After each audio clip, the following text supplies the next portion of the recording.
Hello guys, it is Sunday, which means it's time for the weekly Nightmare Corridor and Cursed Realm run through. This is going to be fast because it's late for me and I have to get up early. We're going to start out in the Nightmare Corridor. So as you can see, currently my rank is 78 and I have a time of around one and a half minutes, which is pretty good but can definitely be improved. So for my teams, for the first team here, we're using Vika. Again, Vika wants to be the strongest. Rosaline follows Vika, and you just stack full attack and +2 Rowan collections in here, and you're good to go. For the next team here, it's the Trashia Baton team. Trashia needs engraving 30. Other than that, a lot of attack on Trashia, erosion on Aurelia, and then full attack for the rest of the heroes and your whatever strong Baton collection you have for him. The next team here I'm using a Landmerc for this team. And basically, for this team, you just need to make sure Crash is really strong. So I gave him my strongest collection with the highest attack values, which ended up being this one. And the team worked like a charm. For the next team here, this is the Thorin team. It's the same as always. For the Thorin team, some people want to use Rain over Lawson. For me, I want to use Lawson over Rain. But you can basically just swap Rain and Lawson between round 1 and round 4. Test whatever's better for you. But if you have SI40 Thorin, you should be doing 9 seconds for this team. Very fast team. Another very fast team is the Scion team. In here, you need a fully built Scion, 409. He needs the SI40, 409 E60. And then obviously you need to make sure that he is the strongest unit in here, which means he has to be the one that Ivan ults. So if you merc a very strong Sora, that can mess that up for you. But other than that, low RNG, you stack full attack just like every other team, and a +2 Rowan collection in here goes a long way as well. For the last team here, so this is the Cursed Hell that is the Liberta and Orthos formation that we know from Nightmare Corridor. For this team, the trick is the same as it usually is. You have to play around with HP and combat rating on your team. So let me just say it the shortest possible way I can say it. Orthos needs to have the lowest HP. No HP on collection, remove his HP gear. Orthos needs to have the lowest HP, so Liberta links him. Next up, Liberta needs to be the highest combat rating hero in the team. That means anyone who could steal it, basically so he moves during Orthos' ult. So anyone who moves during Orthos' ult, you need to nerf them. You can remove collections. You can, as you can see here, I removed gear from these two heroes because they were moving during Orthos' ult. So, Orthos has to have the lowest HP. Liberta has to have the highest attack. Let me show you what it looks like, so you can see what's messing up. So, Liberta, it's hard to see because everyone's stacked on top of each other, but Liberta is ulting Orthos. When Orthos ults, Liberta is the one who moves. And when Liberta ults, she links Orthos. And this has to persist throughout the entire battle. So you have to watch the entire battle through because Orthos gains 150% health during the battle. So even at his max capacity of health, he needs to be the lowest health hero, which is why you can't have health on his collection. And you need to make sure no one else has higher health than him. Right. Once that works, there's no RNG to this team. But you do have to play with it to make it work. Okay. Another thing, for those of you who don't have LAN, I can just show you. Didn't I have like a decent non-LAN hit? I guess I don't really.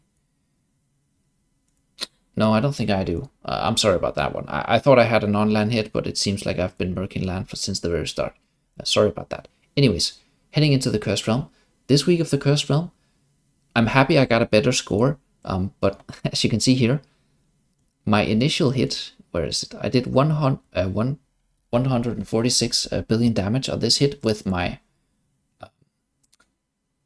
Halia trial or whatever she's called, and I was not able to beat it until the very end here where I got a better hit. So I definitely wasted some diamonds, but I wanted to show you guys what you guys can do if you don't have Halia, which most of you guys won't have. So for the first team here, interestingly enough, you want to stack full erosion for this team.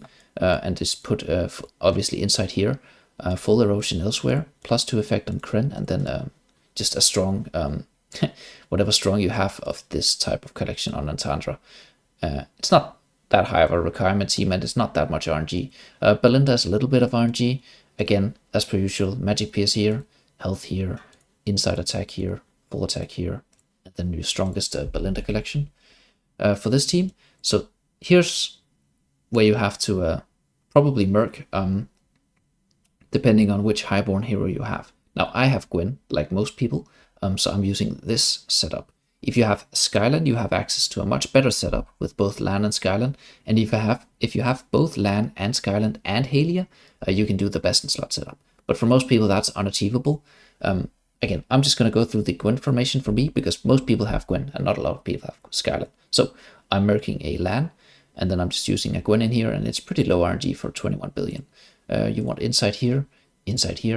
Gwen just wants whatever strong attack collection you have, +2 here, and then, I merked the Lan, so I don't get to decide her collection. Next up, here I do get to decide the collections. This is the Lucius team, a bit of RNG in this one. Again, Lucius wants defense, erosion here, inside here, full attack, full defense here, and I went full erosion on this one to buff Aurelia further. For the next team, this is the RNG team. It can do 28 billion. I saw it once, so yeah, lots of RNG.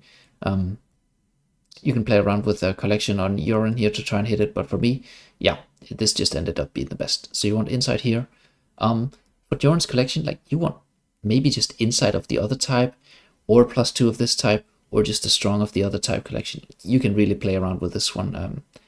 This one isn't even the best one, I think, for me, but it's just the one that I got the RNG on. You want inside here, defense here, and then a +2 collection down here. And then last but not least, we have this team. There are some variants of this team, I should mention. A lot of people are using Thorin in here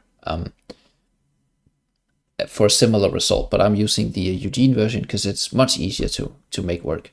And again, strong collection here, +2 here, full attack here, +2 here, and +2 here. For the fight itself, Rosaline just follows. If you're using the Eugene version, Rosaline just follows Athalia. But if you use the Thorin version, I believe Rosaline has to follow Liberta.